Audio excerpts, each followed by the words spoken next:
CBSE स्कूलों में चाहे वो गवर्नमेंट हो या इंटरनेशनल हो, सेम करिकुलम पढ़ाया जाता है। वहीं पर एक सरकारी स्कूल चार्ज करता है 500 रुपए सालाना और वहीं पर कुछ इंटरनेशनल स्कूल चार्ज करते हैं 25 लाख रुपए सालाना।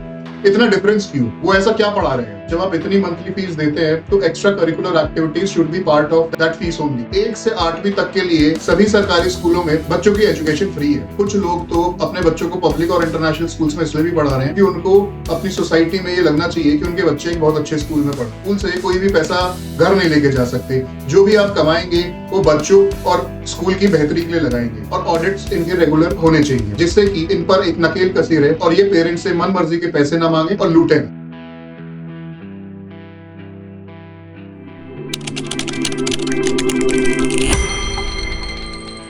नमस्कार, आज आपसे एक बहुत ही महत्वपूर्ण विषय पे बात करेंगे, reality of schools in India. आप में से कुछ जब भी गवर्नमेंट या सरकारी स्कूल के बारे में सोचते हैं तो शायद यही चित्र आपके दिमाग में आते हो,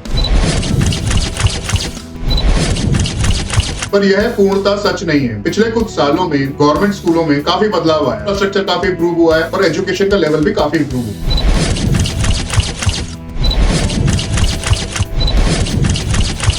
यहीं पर अगर हम रिजल्ट्स की बात करें तो केंद्रीय विद्यालय और जवाहर नवोदय विद्यालय में पास परसेंटेज सबसे ज्यादा है। वैसे तो प्रत्यक्ष को प्रमाण की जरूरत नहीं होती, पर अगर आपको पिछले 2023-2024 के रिजल्ट्स दिखाएं तो क्लास 10th में केवी और जेएनवी के बच्चों का पास परसेंटेज है लगभग 99% और यहीं पर क्लास 12th में इन दोनों स्कूल का पास परसेंटेज है 98%।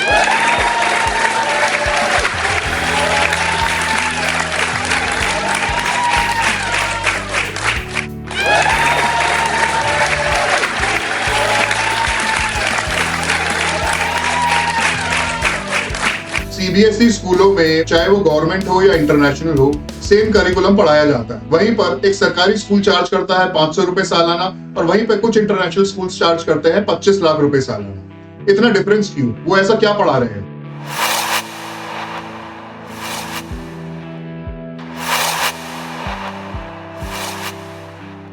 सरकारी स्कूल में एडमिशन फी है 25 रुपए, री एडमिशन फीस है 100 रुपए, 9वीं और 10वीं क्लास की फीस है 200 रुपए महीना और 11वीं और 12वीं की है 300 रुपए महीना और साइंस के लिए है 400 रुपए महीना। वहीं पर अगर हम बात करें एक पब्लिक स्कूल की तो एडमिशन फीस लेते हैं 40,000 से 50।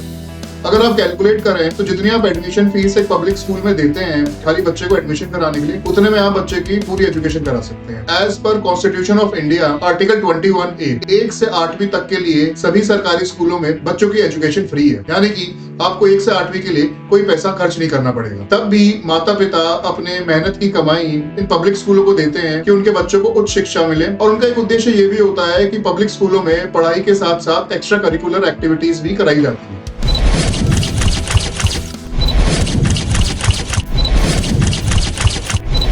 जब आप इतनी मंथली फीस देते हैं तो extra curricular activities should be part of that fees only, पर पेरेंट्स एक्स्ट्रा करिकुलर के नाम पे 10 से 50,000 रुपए सालाना ज्यादा देते हैं and these are treated as premium add-ons. जब भी आप किसी इंटरनेशनल के पब्लिक स्कूल के बाहर से जाएंगे तो आप देखेंगे कि वहां पर बड़े बड़े बोर्ड्स लगे हैं और उन बोर्ड्स पे कुछ बच्चों की फोटोज लगी हुई है विद देयर परसेंटेज। अब अगर ध्यान से देखेंगे तो उन पे ज्यादातर स्कूलों के बाहर बोर्ड्स पे साल नहीं लिखा होता, क्योंकि वो एक ही फोटो को सालों साल यूज करते हैं और वो चाहे उनके किसी भी ग्रुप स्कूल या किसी भी अलग ब्रांच का बच्चा हो तो सारी फोटो सारे स्कूलों में लग जाती है। वैसे तो एजुकेशन को नॉन प्रॉफिट बिजनेस माना जाता है। As per RT Act 2009 rule 11(1)B, school education is a non profit organization, यानी कि आप स्कूल से कोई भी पैसा घर नहीं लेके जा सकते। जो भी आप कमाएंगे वो बच्चों और स्कूल की बेहतरी के लिए लगाएंगे। हालांकि ये पूर्णतः सच नहीं है। हमारे देश में रूल्स के लूप होल निकाल ही लिए जाते हैं। जब एक स्कूल खुलता है तो उसके लिए बहुत सारे एफिडेविट देने पड़ते हैं कि एक नॉन प्रॉफिट ऑर्गेनाइजेशन है और स्कूल फॉल करता है अंडर अ ट्रस्ट और अ सोसाइटी, और इस ट्रस्ट और सोसाइटी में परिवार के लोग नहीं हो सकते। पब्लिक और इंटरनेशनल स्कूल्स वाले ज्यादातर क्या करते हैं कि ये एक प्राइवेट लिमिटेड कंपनी खोल लेते हैं और उस प्राइवेट लिमिटेड कंपनी में अपने रिश्तेदारों को CEO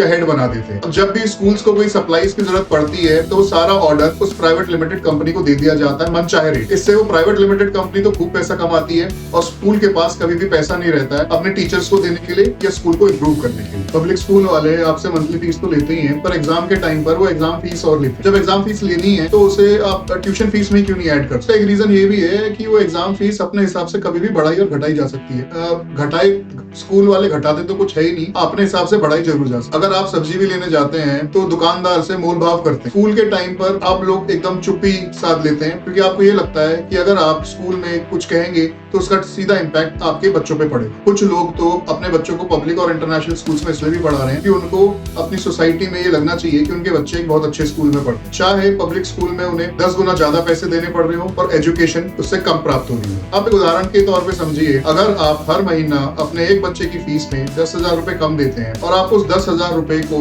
निफ्टी में इन्वेस्ट करते हैं as a save at 12% interest rate in 12 years, that amount will become 32 lakh. या तो आप ये भी कर सकते हैं कि आप उस बचे हुए पैसे से बच्चे को अलग अलग एक्स्ट्रा करिकुलर एक्टिविटीज घर पे ही सिखवा सकते हैं। वैसे भी 30 से 40 बच्चों के ग्रुप में कोई कुछ सीख नहीं पाता है, और अगर आप उस पैसे को इन्वेस्ट करते हैं तो आप उनके आगे के फ्यूचर में उन्हें इस्तेमाल कर सकते हैं। यदि आपको सीखनी है इन्वेस्टिंग तो आप देख सकते हैं हमारी series value investing straight talks, the link is in description. और कृपया करके अपने बच्चों का करियर आप खुद डिसाइड ना करें, let them do what they want to do. मेरा बेटा इंजीनियर बनेगा। आजकल इंजीनियरिंग और मेडिकल को छोड़ के बहुत सारे ऑप्शंस हैं। फोटोग्राफी का भूत सवार था दिन आपके सर पे, जानवरों की तस्वीरें लिए फिरते थे, कहते थे कि मैंने वाइल्ड लाइफ फोटोग्राफर बनना है। बेटे उस साल तुम्हारी परसेंटेज कितनी थी बताओ? 91%। सुना आपने? 94% से सीधा 91%। आप फोकस करें उनके ब्रेन डेवलपमेंट पे rather than making them a रट्टू तोता एंड स्कोरिंग 90% मार्क्स। जितने भी बड़े बिजनेसमैन हैं इनके किसी के 90% मार्क्स नहीं आए हैं, but they are good with their brains and they are street smart. If we talk about convent school, अपने कुछ भी कह सकते हैं, कॉन्वेंट, मिशनरी, क्रिश्चियन, ये एक होलिस्टिक अप्रोच पे चलते हैं। They focus both education and extra curricular। और इन स्कूल्स के अंदर पब्लिक स्कूल्स के मुकाबले फीस आधी होती है। एक अच्छे कॉन्वेंट स्कूल की फीस लगभग 6 से 7 हजार रुपए महीना होती है, और यहीं पर एडमिशन फीस 15 से 20 हजार रुपए होती है। कॉन्वेंट स्कूल्स के जो टीचर्स होते हैं वो डेडिकेटेड टीचर्स होते हैं, they have dedicated their life और एजुकेशन ओनली। कॉन्वेंट स्कूल में सबसे बड़ी बात ये भी है कि कॉन्वेंट स्कूल में अगर आप अपने बच्चे को पढ़ा रहे हैं तो उनकी इंग्लिश बहुत ज्यादा इंप्रूव होती है, और उनमें एक डिसिप्लिन आता है, because convent schools are considered to be strict. कुछ लोग ये बोलते हैं कि आपको एक अलग कल्चर की तरफ इंक्लिनेशन होता है। मेरा मानना यह है कि वो एक अच्छी बात है। आप एक सेक्युलर कंट्री में रहते हैं तो आपके बच्चे को सारे रिलीजन्स के बारे में पता होना चाहिए। तो ये डिपेंड आपके ऊपर और आपके घर के वातावरण के ऊपर करता है कि बच्चा किसी और रिलीजन की तरफ जा तो नहीं रहा। तो आप इस पर केवल स्कूल को दोषी नहीं मान सकते।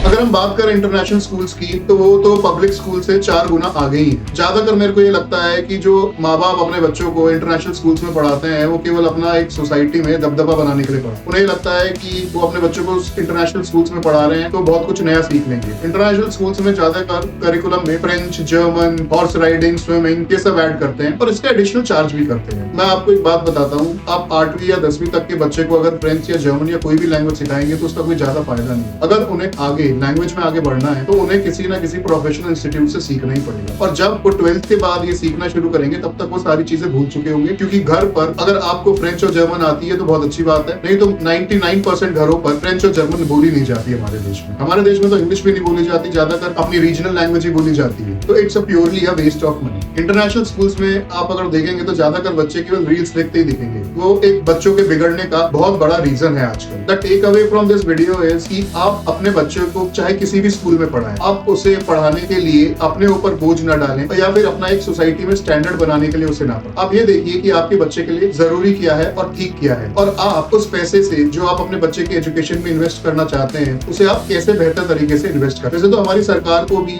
इन पब्लिक स्कूल्स और इंटरनेशनल स्कूल्स की मनमानी के लिए कुछ करना चाहिए, और ऑडिट्स इनके रेगुलर होने चाहिए, जिससे कि इन पर एक नकेल कसी रहे और ये पेरेंट्स से मन मर्जी के पैसे ना मांगे और लूटें। आशा करता हूँ कि वीडियो आपको पसंद आया होगा। अगर वीडियो पसंद आया हो तो दोस्त और परिवार वालों के साथ शेयर करें और वीडियो को लाइक करें, और इस चर्चा को कंटिन्यू रखते हैं इन द कमेंट सेक्शन। आज के लिए इतना ही, बहुत बहुत धन्यवाद।